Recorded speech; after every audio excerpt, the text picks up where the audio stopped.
Okay, everyone, thank you so much for being here. I'm Daniela Sayoni, and today I'll be doing a talk specifically for creatives called Why Create an Online Course. Uh, Most of you attending today or dropping in on my YouTube channel actually have seen my other YouTube talks.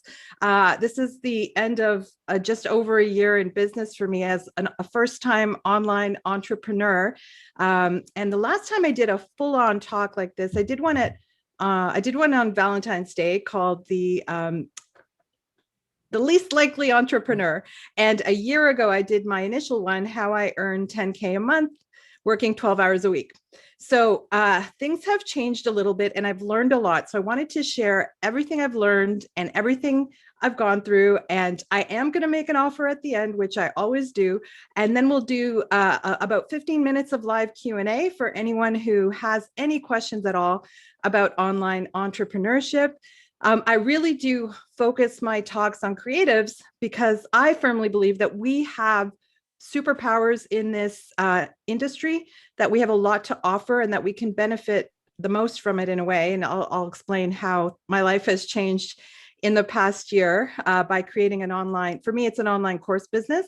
My students do a variety of things, but I really highly recommend online courses because I think they're the most lucrative and they're the easiest for creatives. Oh, sorry, there was an echo. All right. So I did create a slideshow. All right. So who the hell am I? Most of you know me. I am Daniela Sayoni. I am a lifelong creative. I've never had a job.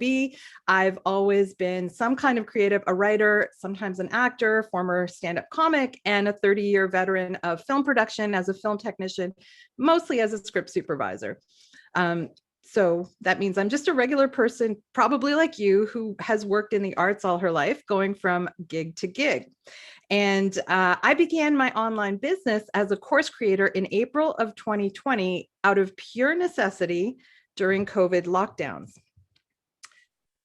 So the things that have happened since I did that, since last year, I have grown my community to over 300 students in 11 countries. Now, you should know that I did used to teach. I have been a teacher in my spare time for 25 years, live in the classroom, but this was my very first time reaching out globally over the internet because I had to. So I've been so fortunate to connect with and inspire and help over 300 students in 11 countries.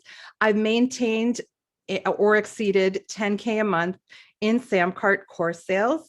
If you've never heard me talk about Samcart, I'll talk about it some more today. I did talk about it in my last year, my initial webinar.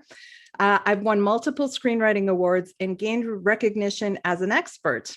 And that's significant because that was half my goal, right? In creating an online business, is to free up more time for my creativity. And the recognition as an expert leads to the next line. It increased my non-Samcart income. So on the ad for this, I posted, I was really hesitant to post it, my income for the first 13 months of business. 13 months is so random, but it was when I stopped to look at, oh, exactly how much have I made, right? There's more income beyond that because what started happening is I started teaching writers. I teach a number of different things, but writing is one of the things I love to teach the most. And I got more and more and more clients. It was between winning the awards and being able to help people through my courses that I was able to increase my income as a story editor, which is huge for me. It meant that led to the next thing. I could retire from my day job on film sets because I have now two really viable sources of income, my online courses and my story editing, which some months is several thousand a month. One month it was 9,000 a month. So here's some things I have learned in my first year as an online entrepreneur. Don't let anyone ever tell you otherwise. Business is creative and creativity means business. I wish I knew that when I was 20 years old. You've heard me say it before, but after a full year now and more, I am convinced. They tell us many, many lies, but as creatives, we actually have entrepreneurial superpowers. I want to go through all of these lies because I convinced myself they were true at a certain point in my evolution. And I just, I want to debunk them one by one because I've learned otherwise. So lie number one, Starting a business is really, really hard, especially if you have no experience. Sounds like a lot of work. Yes, brick and mortar businesses can be really hard. Opening a restaurant can be insanely hard. Certain businesses are really, really hard to start, especially with no experience. But an online business is really not that hard. There's not a huge overhead. Yes, there's real work involved, but I guarantee you that every single thing you have ever done as an artist is much harder than online business.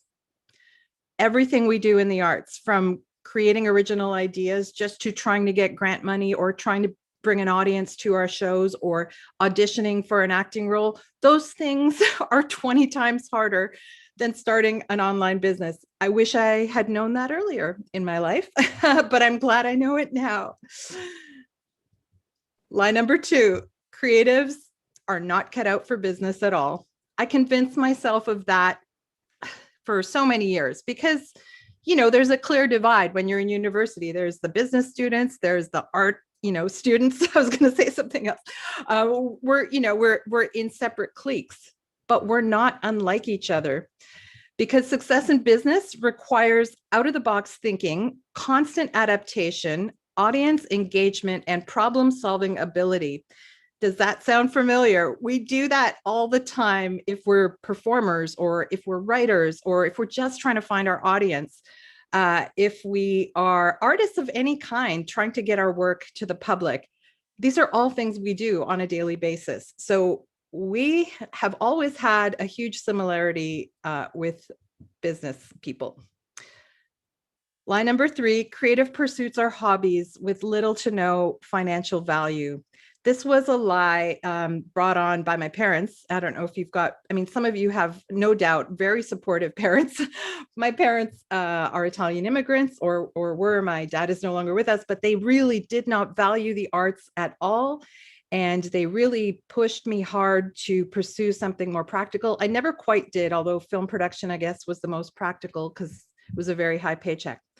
But I stopped and reflected, and I have personally paid my own creative coaches alone over $100,000 over the past 25 years. And I'm talking about acting teachers, directing teachers, writing teachers. And it turns out people have paid me more than that in one single year. So creative pursuits are valued. They're also valuable because obviously we can make a living in the arts. It's not the easiest. It doesn't come right away. But it can be augmented by something creative like business so that we can have more time to pursue our passions and pay our creative coaches because, most of that $100,000, by the way, went to one person, my main acting teacher. So side note, e-learning as an industry is projected to increase by 147 billion by 2025. Why should we not get a piece of that? Everyone should be able to get a piece of that. It's not hard. It's based on what we know as people. Knowledge was hard won, but it's free. Knowledge is inside us. It's not something we have to, manufacture. It's not. There's no upfront cost other than your lived experience.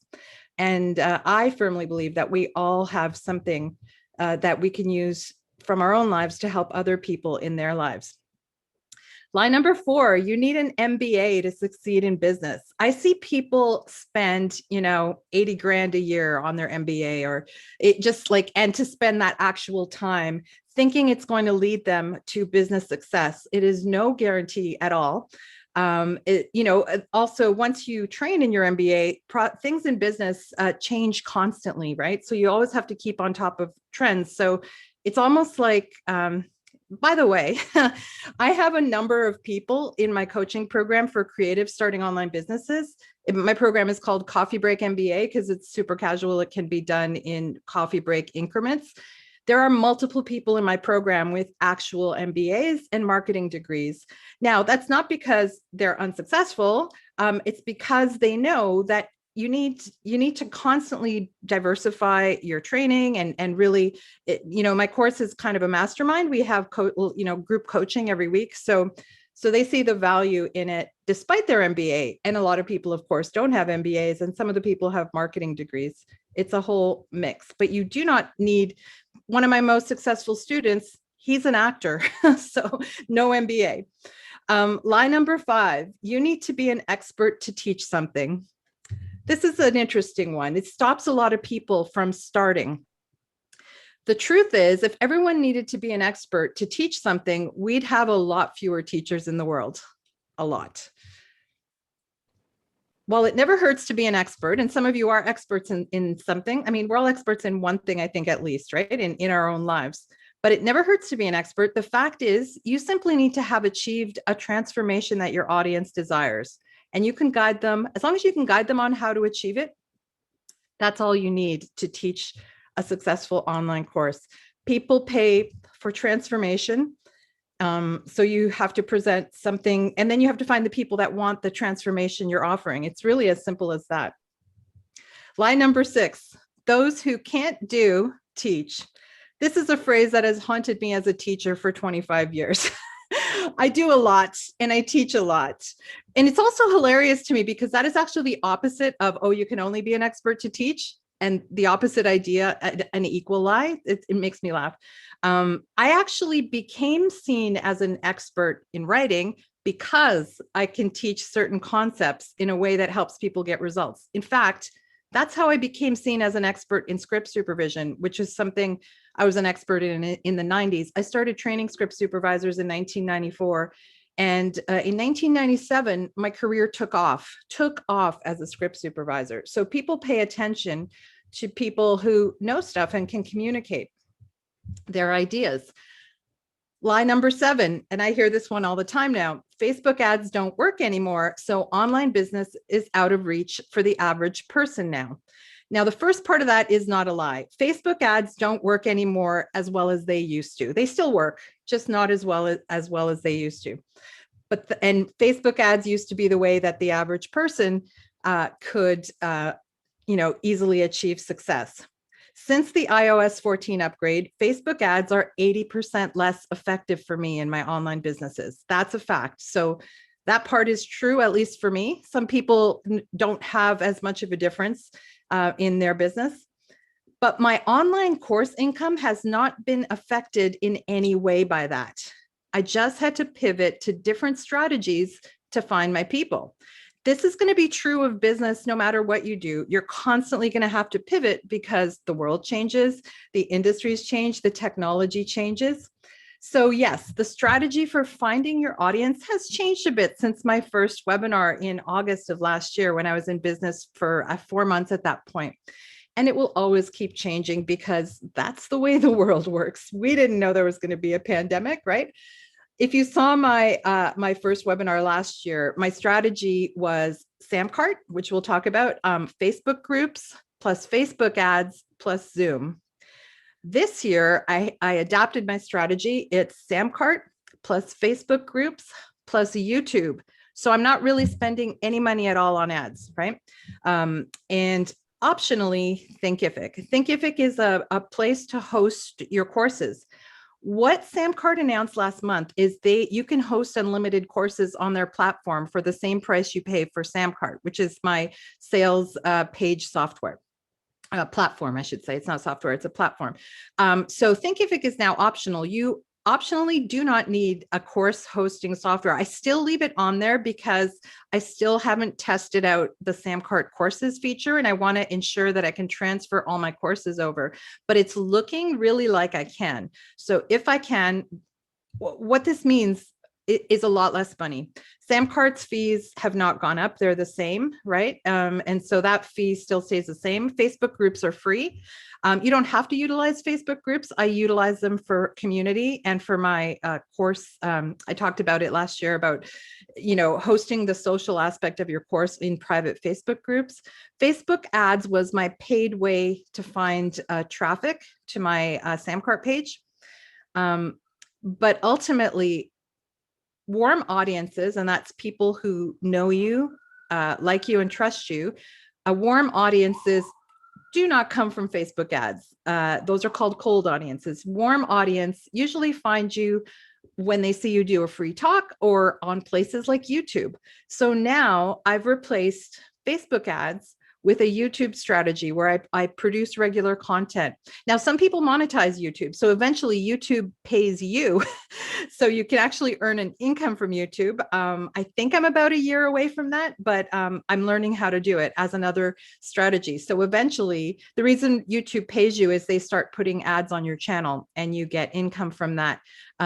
Influencers make anywhere from 1,000 to 45,000 a month depending on how big their channel is. So costs have dropped. Now my costs went up by switching from Zoom to Thinkific, because my Thinkific fees are right now $150 a month. They charge you by how many students you have plus the basic plan.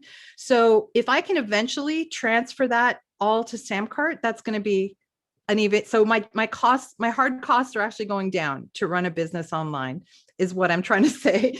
Strategies have changed. The strategy may change yet again next year, but this is what's been happening since the last webinar I gave that was very detailed last year. Lie number 8, you need a lot of money to start an online business. I started my online business when the pandemic hit and I was seriously in debt and I didn't have the money to pay my rent.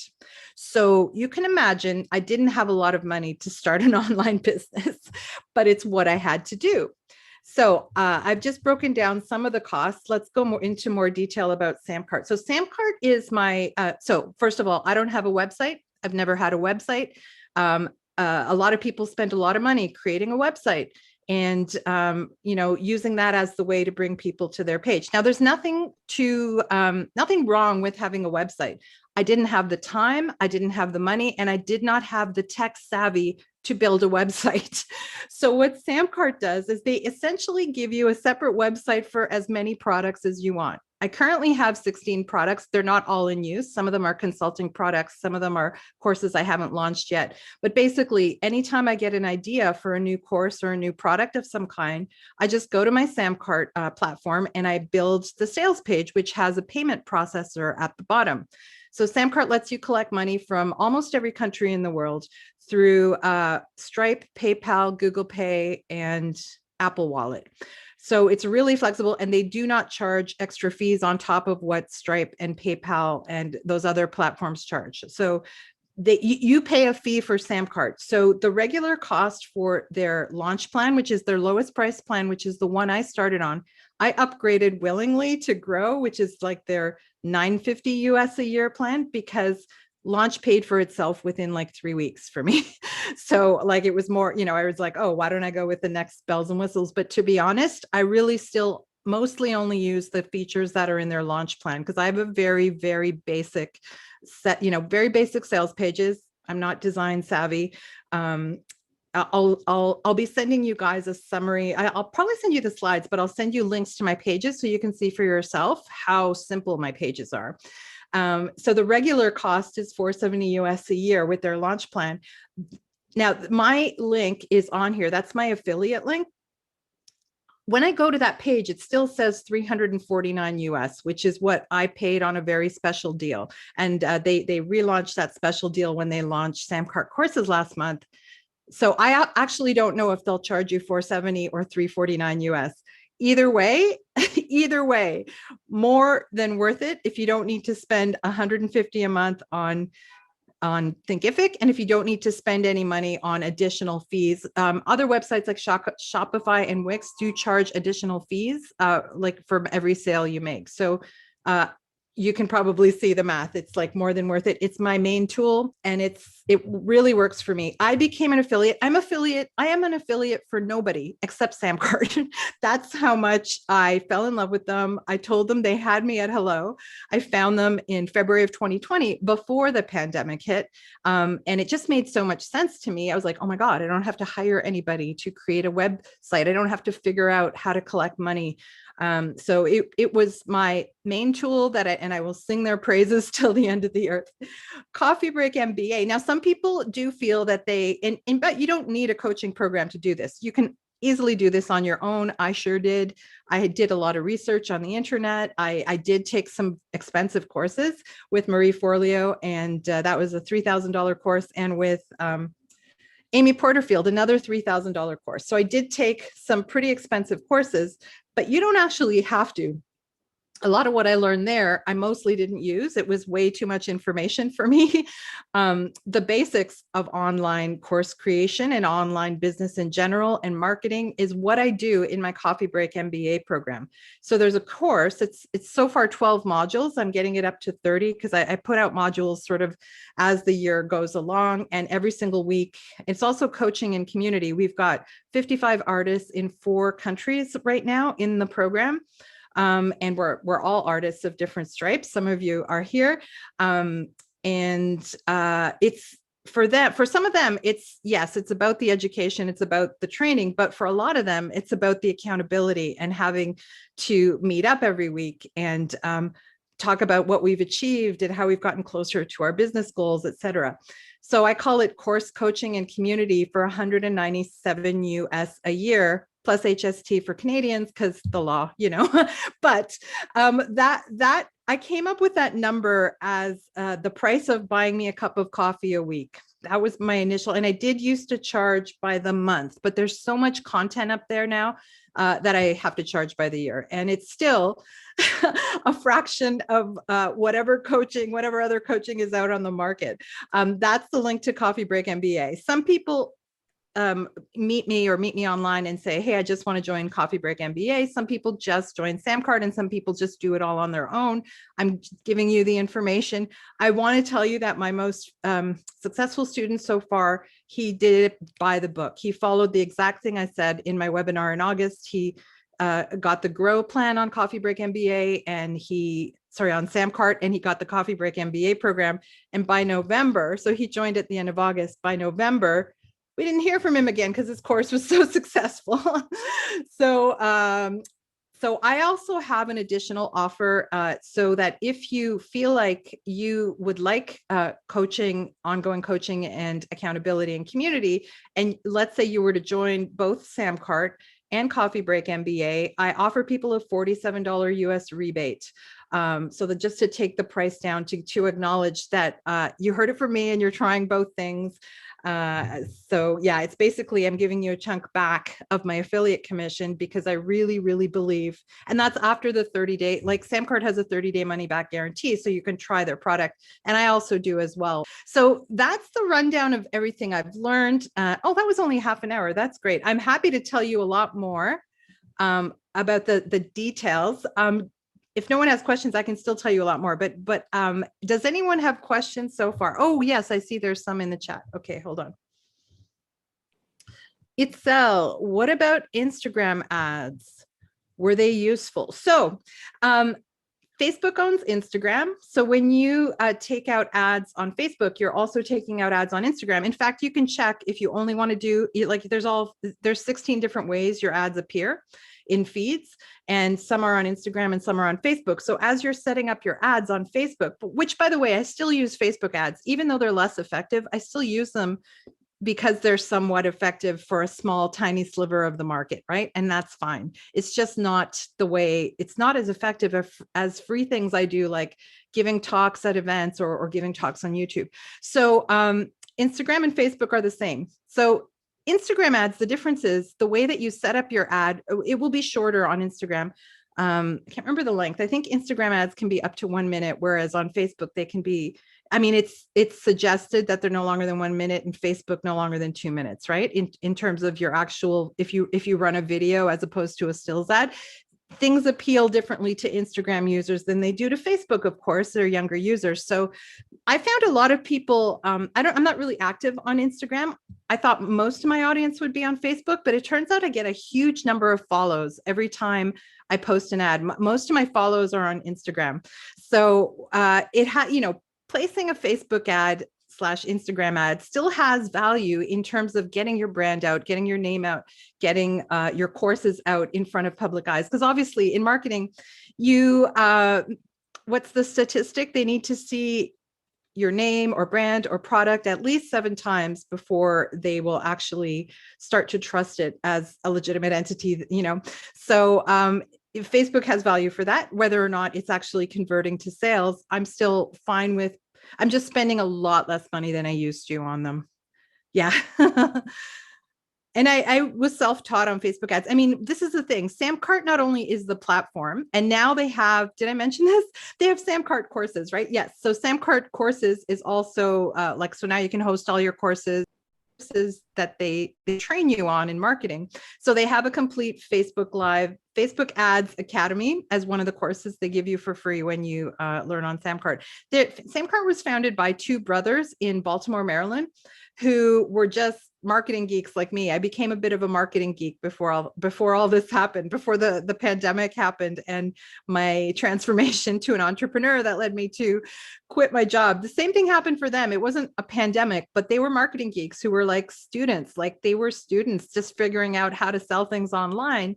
And they came up with Samcart as a tool that they saw something on the market that wasn't in existence yet. And they're like, we can do this. We can simplify online sales for people. So I like that. They were regular people as well, right? Just solving a problem.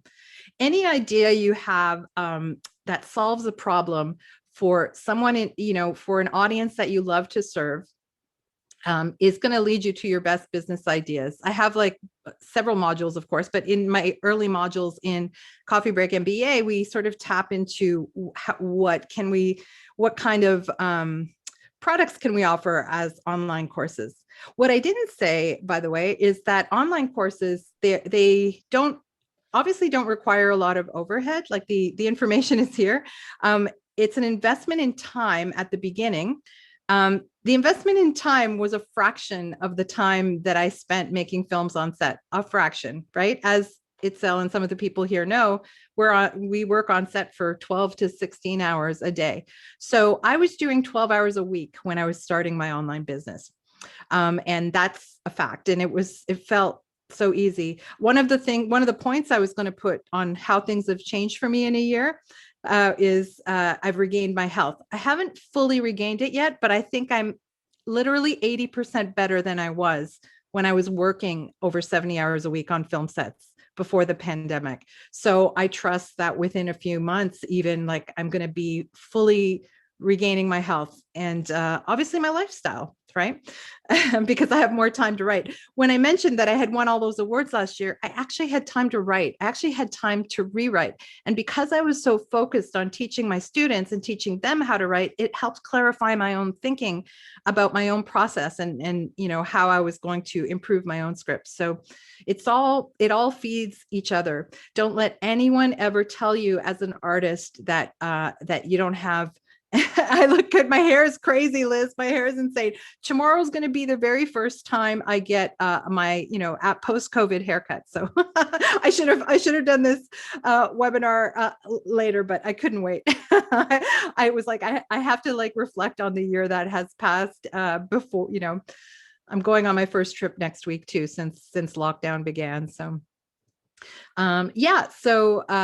any questions at all? And so, yes, there's an investment of time at the beginning, but what happens is then that time lessens, right? Because you've said the time investment is writing your courses, which is not that hard. It wasn't that hard for me because I'm a writer. So writing courses felt like writing. It just felt like what I do in my creative life. It was no bigs. And some people don't write at all. They just talk like this. They just talk. They write out their bullet points and they just tell what they know. Because some people are performers and that's more their and some people are visual artists, so they create slides and graphics and they talk on audio over the screen. I was having a big realization today because for my YouTube channel I interview a lot of different people. My channel is all about film production, comedy, and entrepreneurship, which, by the way, those are all the subjects I teach, right? So I was realizing that all the powerful women, but they're all powerful women that I've interviewed did not give me permission to put the videos on the internet. So when you go to my channel, it looks like I've only ever interviewed men. But the fact is I've done these fantastic interviews with women and they've said, I don't like the way I look on camera.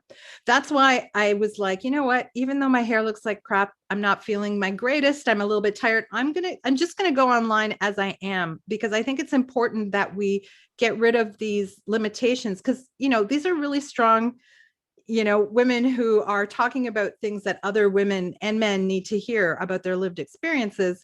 And the irony the big irony is that they don't feel like they look good enough on camera. So I started to realize this is a problem for a lot of people. And I know it's not directly related to creating an online course, but it is, because it's an objection that people have is I don't want to be on camera. Thank you. Celine says, I'm great as I am. Thank you. Yeah, it was something I personally got over really quickly. You know what? I really got over it. I used to be a stand-up comic. You're just used to a lot of unflattering things happening to you as a stand-up. Ali says, will you talk about how to market yourself as a teacher when you're definitely not an expert and don't have credentials quite as impressive as yours? Well, okay, yeah, let's talk about that, because I started, for example, teaching script supervision in 1994 when I had been a script supervisor for 3 years. And I had just gotten into ACFC, which was the first union I was in. The union no longer exists in Toronto. So I was by no means an expert. I literally had just landed my first union job. Okay. And I realized that those first 3 years of my career, I had developed a system. So not a lot of people knew who I was. I didn't really have, and listen, my union job was the world's worst show, and it's still one of the worst shows in the world, called Tech War. So it's not like I was doing anything particularly great. What happened was, there were script supervision courses being offered at the time, but they were really expensive, and they were in other countries. There was someone in Toronto teaching, but I was asking her students about it, and they had all kinds of complaints. Now, this was a so-called expert because she had been in the union for 15 years and blah, blah, blah. But the complaints were that there was not enough clarity. And, I'm not poo-pooing anybody. This is literally what her students told me, right? So, so do the market research with who is around you, who's teaching a similar program. And so people came to me because there was a need for training. And I had done, you remember how I said you just have to have the one transformation that your audience is looking for? My students were looking for union jobs. They were non-union script supervisors looking for union jobs. By the way, I ended up training union members as well, because there were union members at the time in ACFC who had no training. They just sort of stumbled into the job. So both people became my audience right away. I literally found a need in the marketplace, and I teach to clarify ideas for myself. So I was clarifying my own process as a script supervisor. The one transformation I had achieved that they hadn't, and we take our own transformations for granted, but my transformation was I had just gotten into a union. Small steps, right? You don't have to be king of the world. So that's what I was teaching. My classes were full. Now, I way underpriced my classes, and I still do all my classes. It's something that I'm getting over. I'm getting over it fast, faster than I ever have before. But back then, I was all about, I talk about it on my sales page, which I'll send you guys. My Samcart page for the script supervision program is a very true story. And you should always use your true stories in the way you market yourself as a teacher, or any kind of business. My true story was my parents did not support me being in the arts. I had a huge student debt, for me, it was huge. It was something like 40 grand. It was huge in 1991 in a recession. I had no way of making that money. Non-union film was paying okay. I mean, like for me at the time, it was $300 a day for a lot of work. That's still the non-union rate today, sadly. But once I got into the union, everything opened up for me. I paid off all my debts. I backpacked through Europe. I'd never been to Europe except to visit family when I was a kid, but I'd never traveled on my own. My world opened up with my first union job. And I thought, why doesn't everyone have access to these union jobs? I didn't even know there was such a job as script supervisor until I got out into the film business. So I was telling my story about that. And that's a true story that I tell on my page. So one of the modules in Coffee Break MBA is tapping into your core story. Ali, I'm sure you have an incredible core story or 5. With your life experience already, even at your young age, that you can use to change lives, because your life has undoubtedly changed in the past few years. I have no doubt about that. Just the level that you write at, I know that. So I wouldn't doubt your ability to create something and sell it and market it to anybody ever. So I just want you to know that most of the roadblocks we put up are the roadblocks that we put up ourselves. No one else is putting those roadblocks up for us. In fact, yeah, when, you know, all these three women that I was telling you about that refused to have our interviews put up on the internet, even though it could help a lot of people, they let their own self-doubts get in the way. They feared repercussion. And I know that women get greater repercussions than men online. I know that. But it's their own, you know, they're literally self-censoring because they believe a lie that isn't true. So yeah. So how to market yourself as a teacher. So yes, use your core story. You know, get the story out to, so the story would be on your Samcart page for your product. There's a whole module in Coffee Break MBA where I talk about exactly how to set up that Samcart page for conversion. Conversion just means getting someone to your page and converting them to your client. And Samcart teaches that even way better than I do. It's just, I teach everything more succinctly because it's Coffee Break MBA. Everything is like bite-sized chunks, right? So Samcart teaches like multi-hour courses on how to do it. I distill everything to its essence. As you know, in my writing programs, Ali, I distill everything to an essence that worked for me. So what happens is then your credentials get more impressive as you keep working in your field. So let's say you were going to teach writing, or even let's say you were going to teach something for the disability community that is not writing, but it is related to your experience. And by the way, you don't have to teach creative courses just because you're a creative.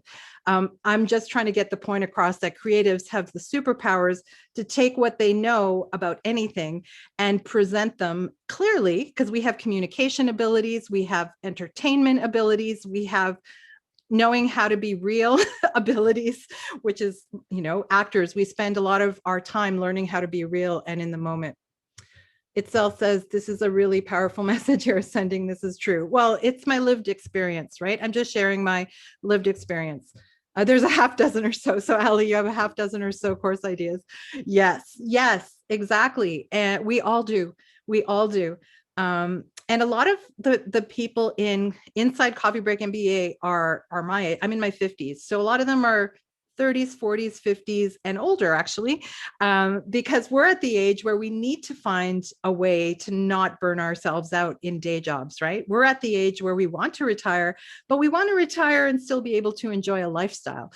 But there are a few younger people inside Coffee Break MBA, and I always encourage that because I wish I knew this when I was younger. I mean, I kind of did. I was out there. My instinct was just telling me I need to teach courses, but teaching courses live in the classroom to, you know, I would get 10 to 20 people in a class, right? In my script supervision class, to now this year being able to serve over 300 people in all these countries, it is powerful. Now, of course, the internet didn't exist when I started teaching, so I can't beat myself too much about it, but it does exist now. And there is a whole huge market. And yes, it does. People will ask, like, does it matter what niche you try? Sure, some niches are easier. I teach in the entrepreneurship space, which is a really hard space in the sense that it is there's a huge amount of people teaching entrepreneurship because it's so easy. You know, spoiler alert, it's so easy to make money in this. The testimonials and the like experiences of people and the lived experience of the teacher, so many examples of it working. Like, it's kind of hard to deny that it works, right? But there is also like a plethora of choices of who you can train with. So it's a hard niche in that there's just so many teachers. So you really have to work hard to get the attention of your audience. Now, inside Coffee Break MBA, of course, I teach you how to do that because you niche within your niche, right? And this is not like a concept I made up. It's very popular. You know, I might teach writing, but what's my niche within that niche? I teach comedy writing. And at first I only taught TV comedy writing, but I started winning awards for features. So then I gave that, that was the permission to myself that I could start teaching feature film writers. You know, like, again, roadblock that I had put up for myself, but we niche down within our niche. And we decide who exactly we want to serve. So with my entrepreneurship, I really want to serve artists. That's my joy. That's the thing that I never had as a kid. I never had supportive parents to say, you can be an artist and make money at it and live your dreams. Never had that. So I love facilitating that for other people. because that's the thing I never had. So I know how valuable it is. I feel like if I would have had that, I would have achieved success on multiple levels, so much younger, because I would have gone into writing and performing when I was younger. I wouldn't have had to wait to give myself the permission. It still says that's why you're so supportive. The penny has dropped, right? I have no kids. You guys are all my creative kids. Well, some of you have never met me, but you know, when I say you guys, I mean my students, because many of you are here. So yeah, and we all have a story like that. We all have something that drives us, something that makes us get up out of bed every day. And I can't tell you, as much as I loved my job on a film set, I was really a good script supervisor. And I say that like with no humility whatsoever. I was objectively one of the best in the world. I was told over and over again, it's just not as creative a role as the roles that I really wanted, which was screenwriter, which was actress, which was comedian. So I was in this artistic but technical role as one of the best in the world. It didn't give me nearly as, and I can be very honest about this, going public with this, it didn't and doesn't, because I have one more show to do, give me as much satisfaction as teaching does. And the satisfaction I get from teaching creatives specifically is when I get that message from someone saying, you changed my life.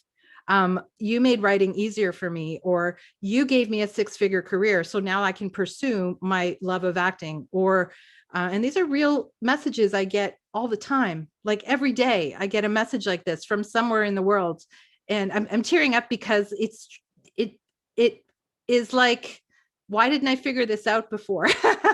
It's so amazing to be able to help people and make money. And I know I undercharge for my courses, and I'm slowly changing that. I realized how much money I've spent on my gurus, right? I'm not a guru, but some of the people I have studied with are gurus, like big gurus.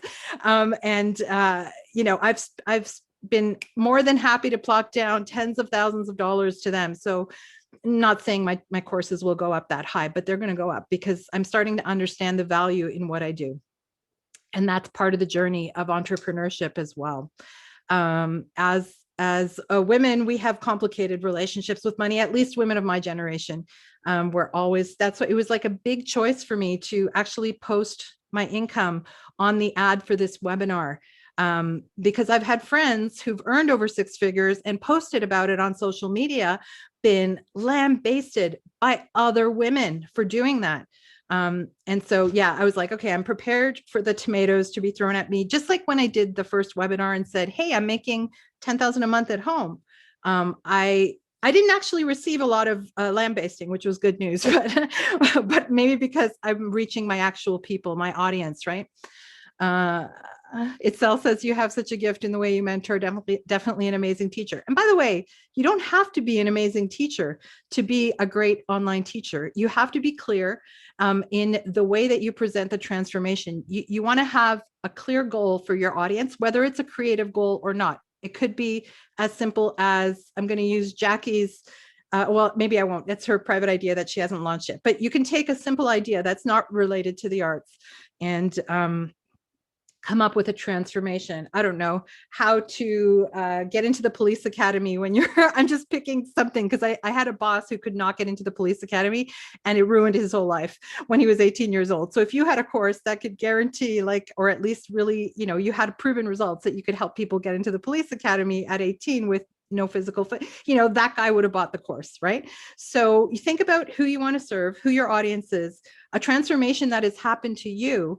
And if you can communicate how you did it, that's what you need. It doesn't mean you have to be the best teacher in the world. And look, I became a better teacher by teaching in a classroom for 25 years, right? I acknowledge that I had privilege that way when I started my online business. I was already a very seasoned teacher. Not in everything. In script supervision, I had a method that I had been teaching for 25 years. In writing, I started teaching comedy writers in 2012 with 0 credentials, by the way, Ali and everyone else. 0 credentials. My credential was I was a stand-up comic who had been doing it for 4 years. That was my credential. Not even a touring comic, not even an award-winning comic, just someone who got up every month, just usually a few times a month on stage and told jokes. And someone who had worked in television as on the floor and on set for so many years and said, comedians, we work so hard to write our jokes and get on stage and we get no rewards because comedy pays crap, right? And yet TV pays six figures, like high six figures. So why couldn't comedians who have worked so hard to develop this voice apply that voice to TV writing? That was my impetus to create my first comedy writing TV program in 2012 with zero cred. I just saw the need in the market. My classes were full. Those classes, I would make $20,000 a pop every session, like back then at Comedy Bar with comedians. My price was really low because I wanted comedians to take the class. But as the class grew, like so many non-comedians were taking the class. So it became, broader than even I started with, but I really started that program with comedians in mind. We still have 9 minutes. Are there any other questions, or have I inspired you to think about some topics that you could teach? I have of course, detailed modules of that in my program, but it's sometimes just talking it out and thinking it through, thinking about transformation. Oh, is someone about to speak? Oh, you're feeling inspired. That's great, Itzel. I always put that at the end of all my emails to my students because it's true. Looking forward to inspiring you. Inspiration is the first thing that leads to transformation, right? So I believe in that. Daniela, I always found it crazy that whenever your students would finish your course, you'd be like, all right, so now you can just go out and do this job. And then I was like, what? How does this woman believe in me already? Like, she's just happy. And now I've seen it over and over for 25 years. Some of my students have literally walked out of my classroom and I've had students actually walk into union jobs right away because there was like a much more severe lack of people willing to be script supervisors in the 90s, right? And even in the early aughts. So I've literally seen people walk out of my class and get a six-figure job. So that's like nothing I have to lie about. It's all there's nothing I lie about on that sales page. It's all 100% true.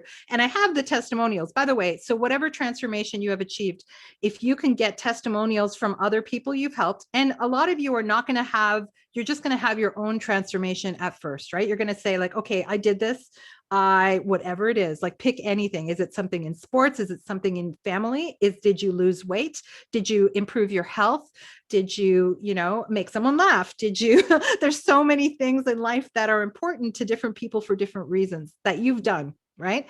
What's more important to you and who do you want to help? Pick that thing. And, that'll be the first, that's all you need to start. And, a little bit of, you do need a sales platform. You do need a way to collect the payments. I used to only take Interact e-transfers or PayPal, and it was a pain in the butt to go outside of Canada because I'm based in Toronto, Canada. Most of my audience, it turns out, is in the United States of America. So that's why everything I charge now, it's in US dollars, but it's still the HST applies to Canadians. I know it's a drag. It's just the way the law is. But at the same time, the Canadians, I'm able to help them actually get work on the other side. And I'm talking more about my script supervisors, but I have gotten my writer's work too. So that, there's a good amount, but having a payment platform that is smooth like that, it changed everything for me in terms of the volume that I could register into my courses. So people are getting ideas for what they would teach, I hope.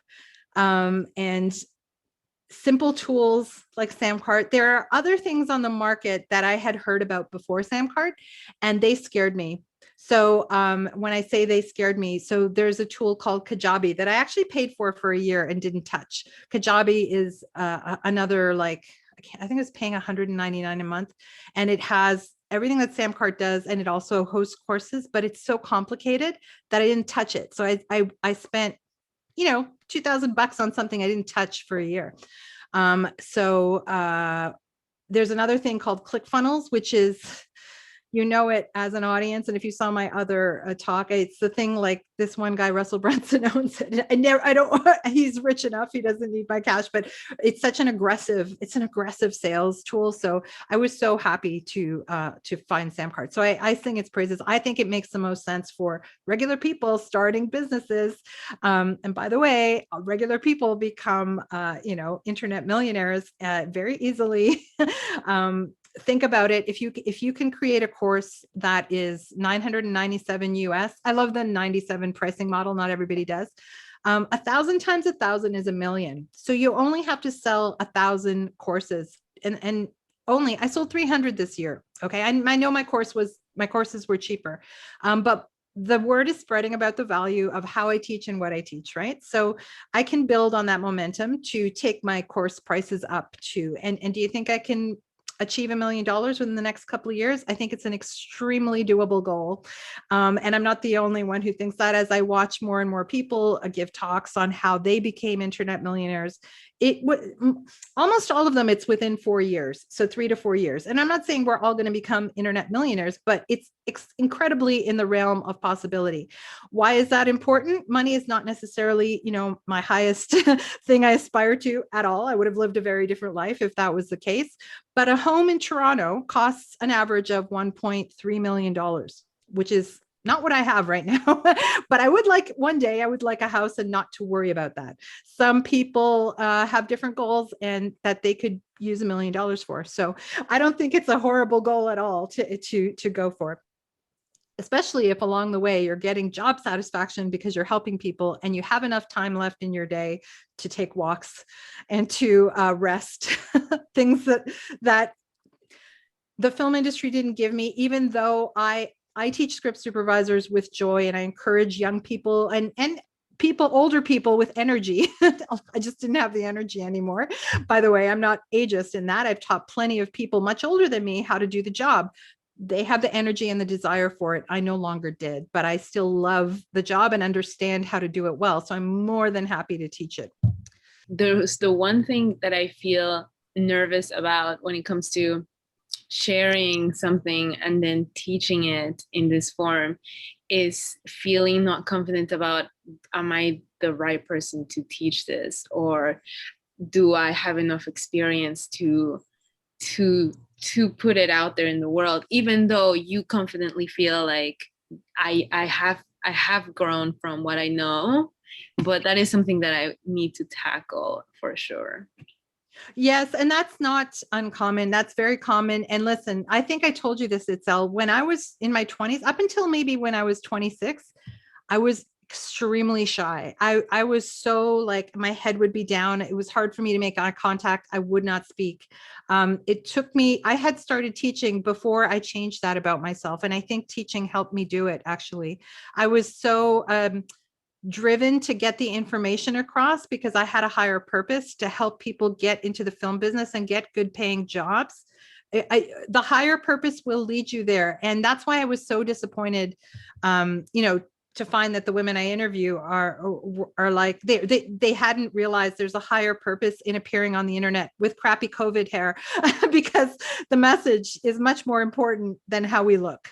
And it's more important for people to understand what's in our hearts and our minds and our lived experiences than what we look like while we're saying it. And I hope that will help people overcome getting on camera and spreading their message. But as I've said, you don't have to be on camera at first. My teacher, Amy Porterfield, who's made tens of millions of dollars teaching online digital courses, she said for the first 4 years, until she had actually made $4 million, she never appeared on camera. She was voiceover over slides. So she had the looks, she had that barrier. Some people have the confidence barrier of I'm not enough yet, or I'm not ready yet.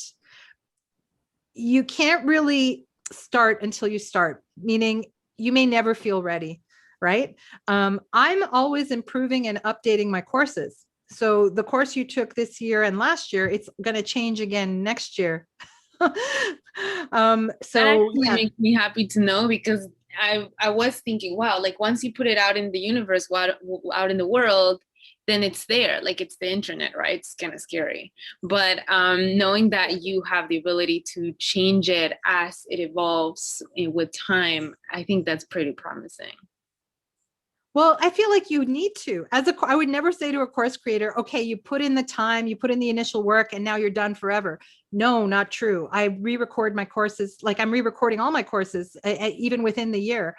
And I always will, because what happens is your students tell you what they need, that your students tell you how you could be clearer or what is missing. And then your stuff gets better and better. And then like for me, then I feel okay about doubling my price. I've got more results and I've got more things to offer in the program. So never ever block yourself. Like I know that's easy to say now for me in retrospect, but you're way more confident than I was at your age, believe me. I laugh when I think about it. Thanks, Tiffany. I'm curious about the price point thing. Like there are courses I want to teach specifically to very vulnerable communities that don't have a whole lot. So like, how do I set that price point so that that's my job and I can take care of myself and grow myself, but also like I'm helping the people that need the help, that need the message and maybe can't afford it. Like, how do you make that? You said you started out, you wanted it cheap enough that comedy writers could go to your classes. So how do you do that? What's the decision you make there? That's a great question. So I had to really think about it. So my first script supervision class cost $150, believe it or not. It was a weekend class, not too far off from what it is now. It's 32 hours, so it's 2 weekends, but it was $125, which is it was ridiculous, really, right? When you think about it, it was ridiculous, but I had a full-time job at the time. And I would do, what I still do today is I give people free spots in the class. If I feel like there's someone vulnerable in the class who really should be there, because I feel like they have a whole future in that thing and karma will repay me later, I always set aside minimum of usually it's 2 spots in my classes that are donation, like they're just free, right? So anyone who doesn't have the same income as someone who's got a job, I've taught 16-year-olds, I've taught them how to script supervise. They didn't become script supervisors, but they got into film school because they took my course and did some short films, and they got into on scholarship to film school. So I believe always in for me, because I'm trying to reach communities that otherwise wouldn't have access, to always have a couple of free spots, to always let people come back and audit for free. Excel knows that. If they need a refresher, just to always have as much access as possible. By the way, quite quickly, my price for the script supervision program became $250, which is still half of it. So it was 250 Canadian. Now it's 500 US. And next year it's going to be at least 1,000 US. It may be higher because my closest competitors charge over $2,000. It's actually not fair to them that I'm charging so little for a in fact, more experience than they have in many cases, not all the cases. So you have to think about what's fair to other people in your field. You don't want to undercut, but yet, so I have, and I still do give people scholarships. I have done outreach. Literally, I've gone to people and said, would you ever consider a career in the film business, and made 6-figure careers? Because when you see a need and you have a desire to help those people, you can have a tiered payment system. There's nothing wrong with that on a moral level. In fact, I think it's more moral to do that. But, I'm not judging anyone who doesn't do that. I'm just saying it's an option. You can also, what happens also is organizations will sometimes, so they'll pay me a flat fee to teach inner city kids, right? Which is less than what I'd make, but it is helping those kids, and I'm still getting paid well, because my low budget rate used to be $1,000 a day. That's pretty good. But I'm training a lot more people than I would for that money, but at least I'm making a decent amount of money. So it's much more than that now, but only because, listen, I'm literally handing people a 6-figure career in a 30-hour course. Writing is a little bit different. My writing courses are a little bit less money. Writing is a harder space. It's a harder niche. So writing is a less crowded niche than entrepreneurship, but a more crowded niche than script supervision, right? So I still have to remain competitive. By the way, my first comedy writing class cost $250. But unlike my script supervision class, which was a weekend course, my comedy writing program was 5 weeks. But can't even remember how many hours. I think it was 4 hours a day. So yeah, so it was a 20-hour program, but plus on top of that 20 hours, I'd be reading scripts in my off time. So it was a lot of work for $250. But as I said, I'd be making 20 grand a session. So I'd be drowning in work, but I'd be helping a lot of people. I felt adequately compensated making 20 grand in 5 weeks, right? So you don't have to price yourself high at first. And for me, because I have that stupid work ethic. And I say stupid now because I look back and it's like, you have to work so hard for your money. Like that's what was driven into me. So it's like, I have to prove myself. I have to prove that I can do this. And so I didn't start raising my prices until I proved to myself that I could do it. I felt like I had to earn my rate, which I don't think, I don't encourage anyone to do what I did. Cause I think I've, but if you feel you have to, like, go ahead, right? If you feel you have to, cause I did. I was younger when I started teaching and I had less confidence, and I'm sure there's a lot of people in that boat. And there's also something you can do called a beta. So you can do a beta course where you charge zero to very little just to structure your program and get the practice of teaching it, right? And you do it with a small group. And you might do it, if you do it with all volunteers, and then they can give you feedback and testimonials. Those testimonials are worth their weight in gold in terms of how they can sell your program. You need those testimonials. So it behooves you to have a low priced class or a beta class at first, but don't do it for very long, I guess is my advice on that. I know Coffee Break is way underpriced, and I just want to give you my MO on that. Besides that, I'm serving artists. I want to prove myself. I'm still doing it. I want to prove that I can transform artists' lives into six-figure careers in online business. It's going slower than I thought. My goal was to get the group to $1 million by September, and we are not near that yet. So I'm still keeping that price that low until I can get my students to $1 million. Now, what I have realized as a teacher is that you can't do the work for everybody. Not everybody's going to do the work. You can lay out the whole plan and the process, but not everybody's going to do the work. So there's something to be said for charging more, because then people are more invested in doing the work, which I find in my writing classes. They're expensive enough that people are like, I got to do the work to make this worth it, right? Whereas Coffee Break is so casual. I love that it's casual. Like that's why I called it Coffee Break MBA. But at the same time, I feel like if I double the price, people will get to I will get to my goal of my students earning $1 million faster. Because Thanks, like if you double the price, then people are going to be like, oh, I better do the work because I'm paying so much for it. Right. Yeah. Yeah. I mean, that's how I am, right? If I pay $6,000 for an acting class, which I have, and I have done that multiple times, I'm pretty damn focused on that acting class. Yeah. So I think I've hopefully said enough to get you guys going. You don't need my program to do this, but I hope I've got you thinking about if it's not my program or SamCard, just to know that it is possible and it is probable that you can do this too. I had a lot of, not a lot. I had 2 courses in marketing before I jumped in myself. I, by the way, didn't do almost nothing that those courses taught me. So I wouldn't advise spending $3,000 on a marketing course if you're not going to use what they're saying. Obviously, some things of what they taught me rubbed off on me, but mostly it was jumping into the fire and starting. That's how you start, by starting. So that's probably the most important thing I will say to you today. Thank you for being here today. I'm going to send everyone the replay and some links. And I don't know if that SamCard deal still applies, but on my link, it still says $349 US. So if that works, if anyone does the deal and let me know, because I'm curious. Thanks, everyone.